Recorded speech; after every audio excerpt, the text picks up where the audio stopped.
Hello board game brothers and sisters, I'm Adam Singer and welcome to another episode where I'll be letting you know of all the board games launching on Kickstarter and GameFound over the next week. If you're new to the channel, we do this every week going over all the upcoming campaigns, but before we get started, I should probably let you know why there are a pile of games around me, and that's because today is actually my birthday. Not actually today, but when this video goes up, it will be my birthday. And a birthday just isn't a birthday if there aren't any gifts. So I've been actually going through all my board games. I've been moving. I'm still going through a lot of them, but I went through all the ones that I either have doubles of or the games that I just don't play as much as I should. And I have them out on the table here. And these are all excellent games. Nothing wrong with any of them. Some of them are still in the packaging, and some of these are even Kickstarter exclusive. We have Vast, Gloomhaven, Jaws of the Lion, That Old Wallpaper, as well as Zombicide, the comic book, and the comic book extras. We have Hunted, which is the Kickstarter edition, and Endogenesis, which is a game that I actually just played yesterday with my brother. Awesome game. I really love the co-op mode in this, and I do actually have the expansion for this one as well. This one is Kickstarter exclusive, or this copy is Kickstarter exclusive, and also Motor City, also the Kickstarter edition. So lots of really exciting games here, all really fun games, and I do love playing them. I just don't play them enough. And for Endogenesis, I actually have a second copy, so I'm not giving away my copy, I'm giving away my second copy. These aren't donated or anything like that. These are all my games, and I will also be covering the shipping, so I'm not getting any publishers or anyone else involved in this. I'm just happy that all of these will find a happy home, and I'm just happy to help make all your shelves a little more cluttered. And although giveaways are really exciting, I don't want to spend this whole intro talking about these giveaways, but I will say that these are the easiest giveaways tender ever. You don't have to like or subscribe or do anything like that. And I will have more info on the giveaway at the end of this video. And back to our usual programming, we do have a few campaigns launching this week. But before we jump into them, I do want to give a quick mention over to Alex at Board Game Co. I do these videos every single week, but Alex puts out a video at the start of each month, going over the month and letting you know of the campaigns to come. Alex and I do sync up periodically to make sure that all our information is as up to date as possible. He did just let me know that he is filming the video for August today as I'm filming this video for you right now. So you should expect that up very, very soon. And you can find a link to his channel in the description below. That's it for an intro, so let's check out the campaigns. And the first campaign we have launches on August 1st, and this one's called Aethermon Collect, and this plays 2 to 4 players and takes about 10 to 20 minutes to play. And this one is a set collection card game that can be played both competitively or cooperatively. But in this game, essentially the way that you're playing is that you're trying to collect different sets of these creatures. And the game's set up by putting a whole bunch of creatures out in a grid. And then you're going to have a shared character meeple in the middle of that grid. Each of the creature cards will have a victory point value associated with them, an elemental type, as well as an evolution group that if you're able to get all the cards within that evolution group, then you'll actually double the value of the victory points for each of those cards. And the number of cards you use when you set up your main grid does depend on player count, and you're going to be drawing those evenly from the different elemental types. Once you get that grid of cards all set up, the game is super easy to teach and play because all players are going to be doing on their turn is moving that shared standee any amount of spaces either vertically or horizontally, stopping on a card of their choice.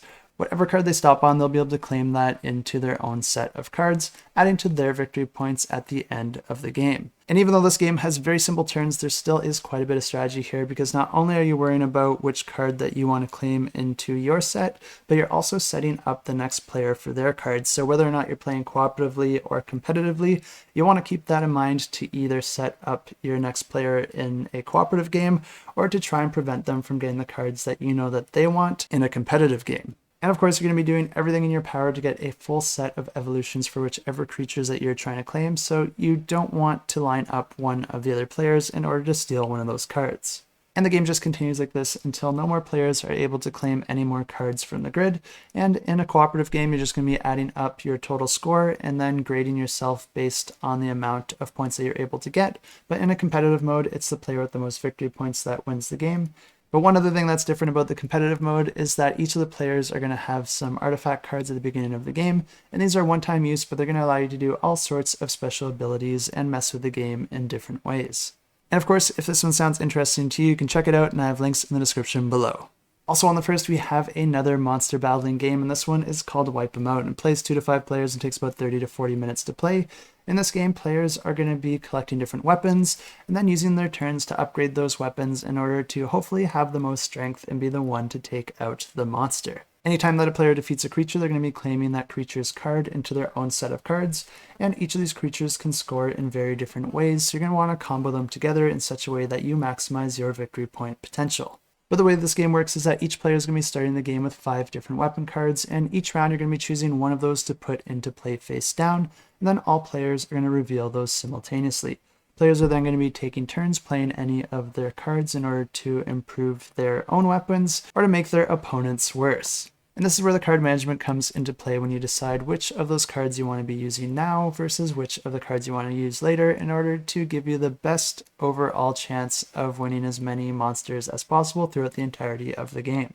But after all the players have played their cards, the player that has the strongest weapon is going to be the one to win that round, claiming that creature into their own set of cards, and then you're going to be putting out a new creature and repeating the rounds just like this until the end of the game, and then the player with the most victory points wins. As always, if this one sounds like a game that you're interested in, you can find a link to the campaign in the description below. Also launching on August 1st, we have Call of Duty the board game. This is a game for 2 players that takes about 45 to 90 minutes to play, and this one is a head-to-head strategy game that offers a bunch of different modes to play. You could be trying to control different areas on the map or trying to reach a certain point amount by eliminating characters on your opponent's team.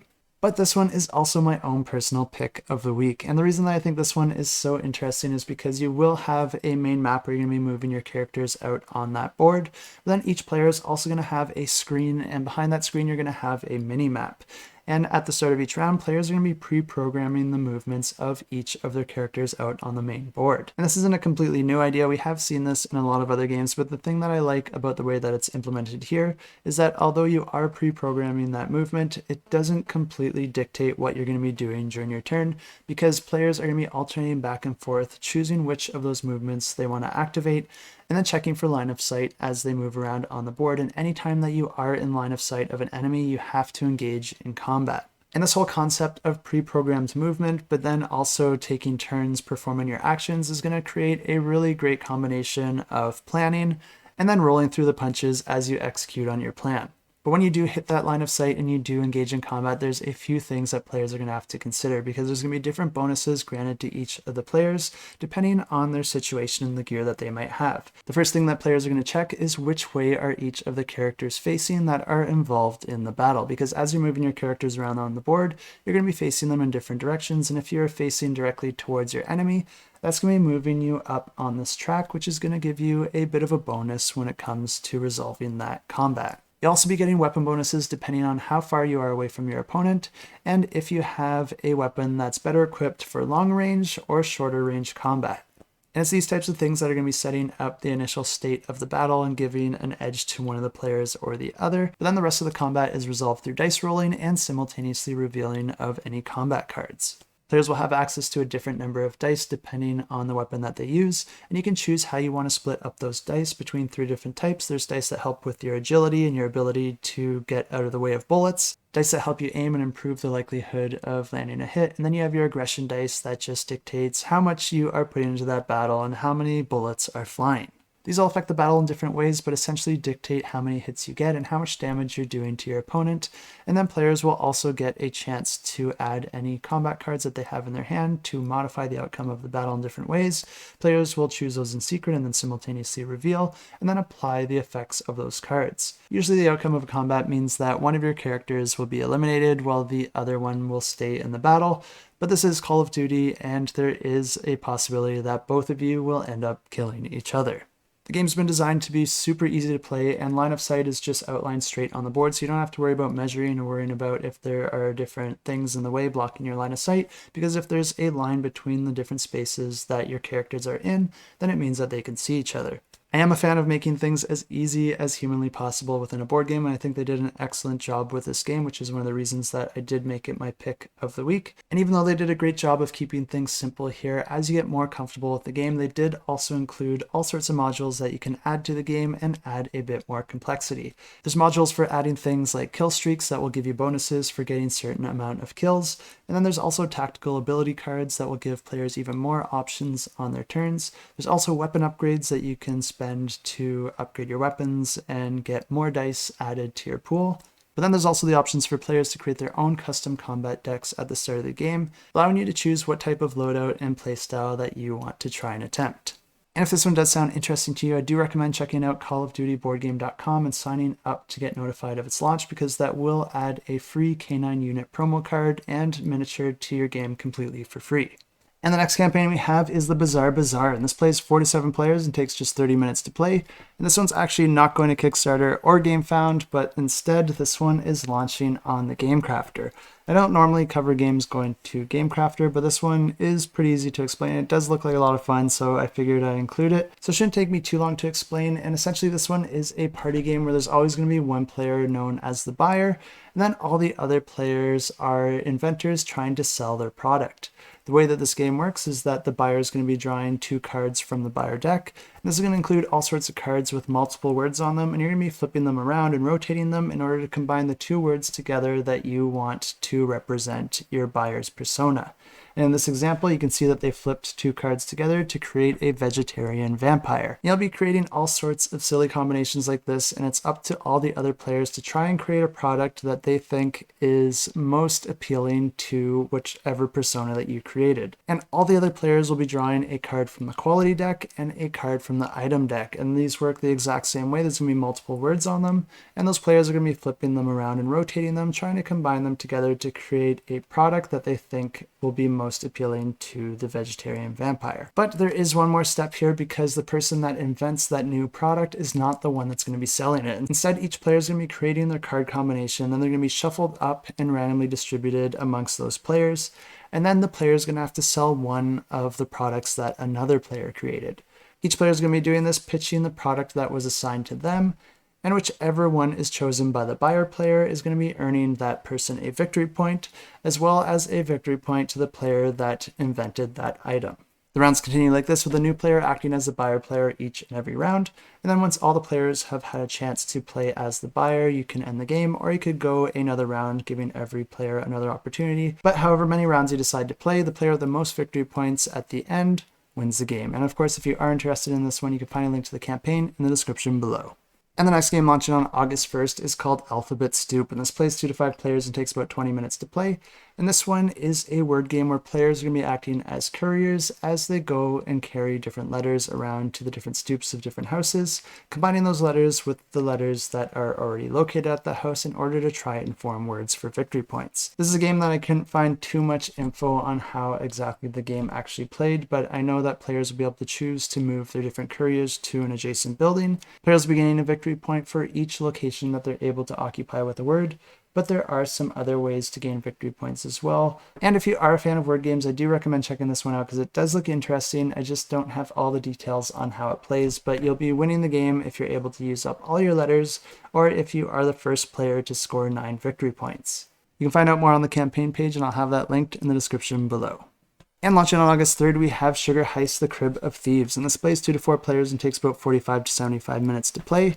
And this one is also a standalone expansion to the game Sugar Heist, so you can go ahead and mix this one with that original game, or you can play it completely on its own. But if you're not familiar with that original game, this plays very similar to that one, where you're going to be dealt 6 candy cards at the start of the game, but then you're also going to be dealt 2 vault cards that will go on the table face up in front of you. And what you're trying to do in this game is score the most victory points by securing the most candy, because each candy card that you have is going to be worth 1 victory point at the end of the game. And the way that players do this is by assigning any pairs of candy that they have in their hand to one of their 2 vaults. But each vault can only have one type of candy in it, so there's going to be a particular set of candy that you're going for as you try to fill out your vaults and lock those candies in for victory points. Each candy is going to have a number associated with it, and once you get that number of that candy into your vault, it's going to secure them so that they're fully protected from all the other players, because there are also action cards that players are going to be able to play on their turn, and that will do different things like help themselves or harm their opponents. But at the end of a player's turn, they're always going to be drawing 2 cards from the candy deck and putting them face up on the table in front of them. That player can then choose if they want to keep any of those into their own hand, or if they want to try and trade them with the other players. And when you do trade any of these cards, you can also include any additional cards from your hand. And of course, the other players can include any number of cards from their own hands as well. So you're going to be trying to make the deal with the player that's giving you the best offer. The active player will also have the opportunity to buy more action cards that they'll be able to use to battle the other players, and each of those cards is going to cost 1 candy, so you are sacrificing victory point potential in order to get those cards. At the end of your turn, you're always going to end up with 6 cards, so if you're less than 6 cards, you're going to be drawing back up to it, or if you have more, then you're going to be discarding cards from your hand in order to get back down to 6. The game continues like this with players alternating turns, and if you don't have any pairs on your turn, then you can always take the option of just drawing 2 more cards into your hand. Once the candy deck's fully depleted, it's going to get shuffled and put back out as the draw deck, and then after you get through it a second time, that's going to trigger the end of the game, and the player with the most victory points wins the game. The new expansion is going to be adding a whole new type of cards that players will be able to use to perform special abilities and actions, as well as discover new scoring potential. And of course, if you are interested in this one, you can check it out. I have it linked in the description below. Also launching on the 3rd, we have Shadowrun Takedown, and this one is actually a co-op game where players are going to be playing through different scenarios. You might do different things like sneaking into a building, stealing different documents, and then trying to make your escape. But what makes this one really interesting is that it does have a real-time aspect to the game, because it's going to be alternating between the player's turns and then the enemy's turn. And then during the player's turn, you only have 60 seconds to perform all your actions. And then you're going to be going through the enemy's turn, and then the rounds are going to be continuing like this. But something that I think looks really fun about this game is the way that players are going to be performing their actions, because each player is going to have a set of dice that you're going to be using to perform your actions. And in order to perform a basic action like moving or opening and closing doors, you'll just be spending one of those dice in order to perform an action, and the value of the die doesn't actually matter. It only matters that you're spending that die. But if you want to perform the more advanced actions like unlocking different doors or safes, hacking into terminals, or revealing different threats or enemies, then your actions are going to be performed a little bit differently. In this case, you're going to be choosing a number of dice and then dedicating them to that action, because you're going to be rolling those dice and trying to get a certain number of successes in order to pass the test for that specific action.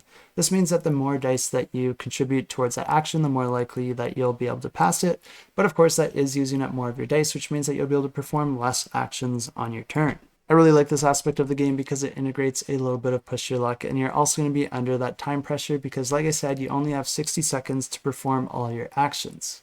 But after that 60 seconds is up, you're going to be moving into the enemy phase, and at this point you're going to be drawing an alarm card, which is going to let you know how much the alarm increases, plus it's going to be increasing for each enemy that you defeated during your round.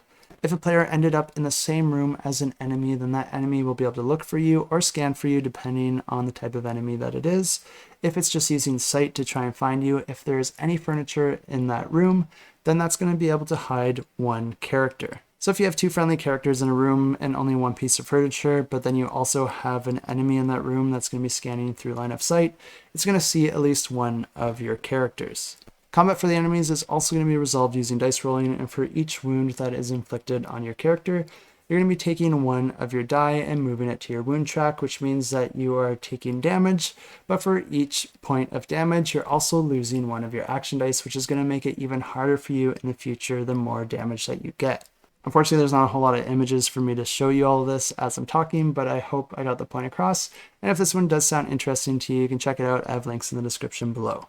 And that's everything I have for you this week, but don't leave yet because we still have a few awesome giveaways to announce. But like I said last week, I will be drawing a name today to get first dibs on all of these games.